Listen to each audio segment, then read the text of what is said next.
बुलेटिनमध्ये आपलं स्वागत आणि सुरुवात करूयात एका महत्त्वाच्या बातमीनं। मराठी शिकण्यासाठी रिक्षा आणि टॅक्सी चालकांना 15 ऑगस्ट ही शेवटची मुदत असणार आहे। मराठी शिकण्यासाठी रिक्षा आणि टॅक्सी चालकांना कोणतीही मुदतवाढ मिळणार नसल्याचं परिवहन मंत्री प्रताप सरनाईक यांनी म्हटलेलं आहे। मराठी न येणाऱ्यांवर 18 ऑगस्टपासून कारवाई करण्यात येणार आहे। निर्णयावर पुनर्विचार करण्याची गरज नसल्याचं सरनाईक यांनी म्हटलेलं आहे। आणि 1989च्या नियमाला आज 36 वर्ष पूर्ण झाल्यानंतर जर तुम्ही मराठी बोलू शकत नसाल आणि तुम्ही 1 महिन्याची आणि 100 दिवसाची मुदत मागत असाल तर का म्हणून परिवहन मंत्री म्हणून मी द्यायची। 1 मे महाराष्ट्र दिन ते स्वातंत्र्य दिन 15 ऑगस्टपर्यंतची मुदत दिलेली आहे।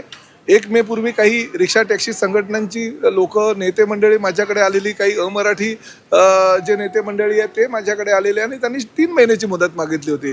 मी त्यांना सांगितलं 3 महिने तुम्ही मागता, मी तुम्हाला 3.5 महिने देतो, 105 दिवसाची मुदत दिली। आणि परत आज जर ते काही कुणाला भेटून मुदत मागत असेल तर ते मुदत बिलकुल मिळणार नाही। 15 ऑगस्ट ही डेडलाईन आहे, उद्या त्याचा शेवटचा दिवस आहे, 17 तारखेला त्याचा समारोप आहे।